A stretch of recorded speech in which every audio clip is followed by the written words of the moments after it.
যেতে না পারবে, আপনার আদেশ নির্মম, সে কোনোদিন ইমানদার হতে পারবে না। এটি তো আমরা বলি যে সমস্ত সুন্নত পালন করা ফরজে আইন, মানুষ তো এটা বুঝে না। তেমন ওনারা কতটুকু মেনেছেন সেটাই বলা হচ্ছে। একজন যে মহিলা সাহাবিয়া রদিয়াল্লাহু তাআলা, হযরত আফরা রদিয়াল্লাহু তাআলা, হযরত আফরা রদিয়াল্লাহু তাআলা,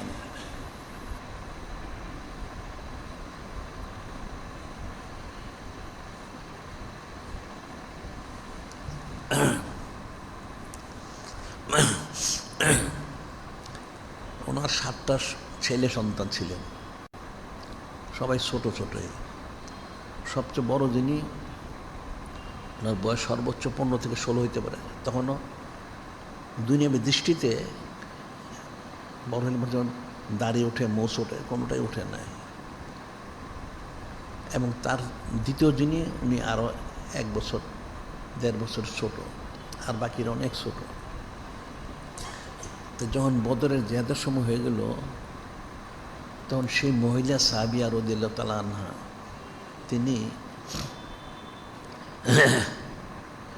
এটা আগে জেনেছেন, শুনেছেন যে আবু জেহেল, সে নূরে মুজাসসাম হাবিবুল্লাহ সৈয়দুল মুরসালিন ইমাম খাতামুন নবীন হুজুর পাক সাল্লাল্লাহু আলাইহি ওয়াসাল্লাম, ওনাকে সে নানানভাবে সে মানে ওনার বিরোধিতা করেছে। আদেশ মোবারক নিষেধ মোবারককে নানানভাবে বিরোধিতা করেছে, ওনাকে কষ্ট দেওয়ার সে কোশিশ করেছে। সেই জন্য উনি ওনার সন্তান তো বড় না, কিন্তু সন্তান 2জন উঁচা লম্বা ছিলেন, স্বাস্থ্য ভালো ছিল, আসলে বয়স কম। তেমনি দুই সন্তানকে বললেন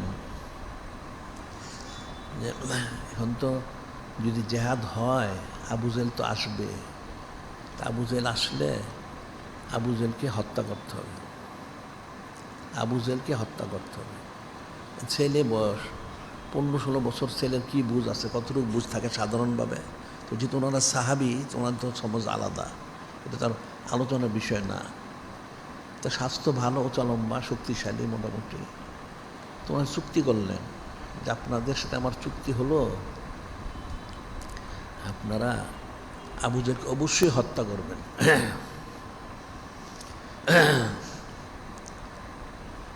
তবে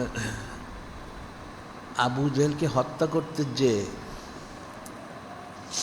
যদি আপনারা শহীদ হন, তাতে আমার কোনো দায় দাবি নাই, কিন্তু আমার শর্ত হচ্ছে আবু জেহেলকে হত্যা করতেই হবে। আর যদি আপনারা তাকে হত্যা না করে আমার বাড়িতে আসেন, আপনার এখানে কোনো জায়গা হবে না,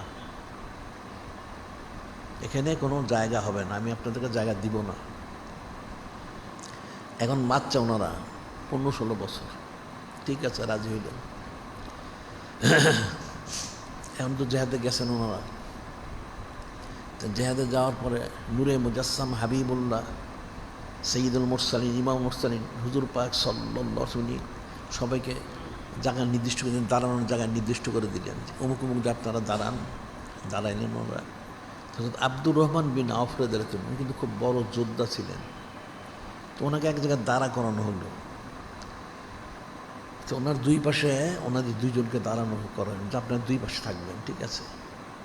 হযরত আব্দুর রহমান বিন আওফ উনি বর্ণনা করেছেন পরবর্তী সময় যে আমি যখন দাঁড়াইলাম সেখানে, আমি চিন্তা করলাম কাফেরগুলি তো মানে একটা জালেম, তা আমি এখানে যুদ্ধ করবো, ঠিক আছে, অসুবিধা নাই। তা আমার পাশে কারা আছে, 2 দিকে দেখলাম, দেখে 2টা বাচ্চা ছেলে,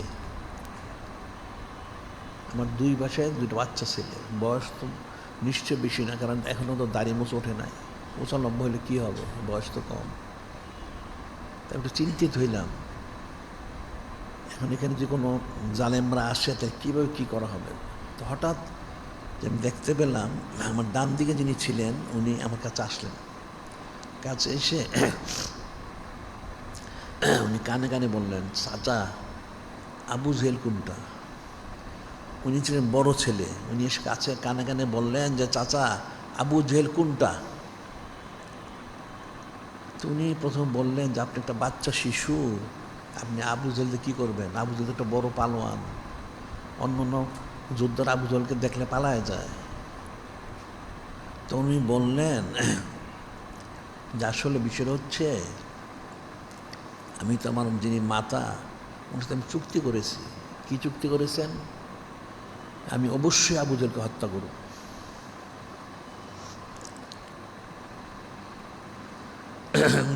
উনি বললেন যে আমি এই চুক্তি অবশ্যই হত্যা করব। তাকে হত্যা করতে যে যদি আমাকে শহীদ হতে হয়, তারপরে আমি তাকে হত্যা করব। যখন এত শক্ত উনি বললেন, তো উনি ওনাকে ভালো করে দেখলেন। যখন বললেন, উনি চিন্তা করেন যে উনি অনেক কঠিন, শক্ত, দৃঢ়চিত্ত লোক দেখা যায় ছেলেটা। ঠিক আছে, আপনি জায়গায় মতো অপেক্ষা করেন, আমি জানাবো।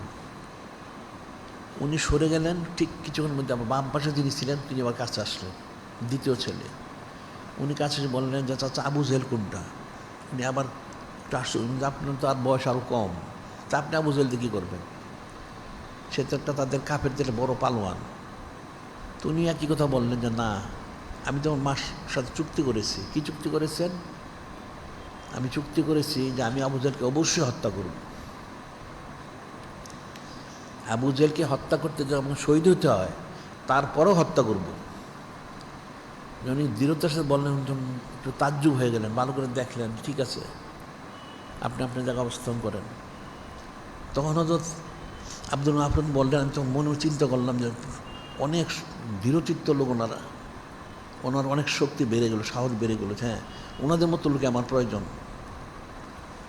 যাই হোক, এখন আবু জেহেল তো একটা জালেম, একটা কাফের, আবার কাফেরদের সর্দার, তাকে সবাই ঘেরাও করে রাখে সব সময়।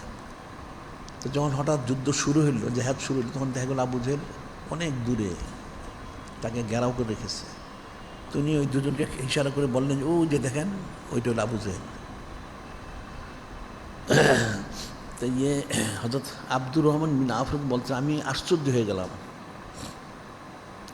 এটা চিন্তা করার বিষয় না, এই দুই ছেলে এত দ্রুত গতিতে।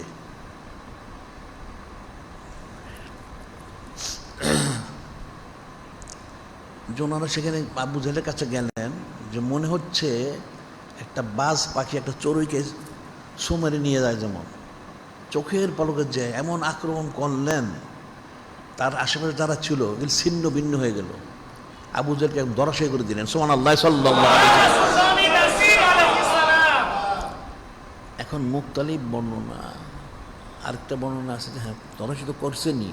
তো একজন, উনি আবু জেহেলের সিনার মধ্যে সমানে তরবারি দিয়ে আঘাত করতেছিলেন।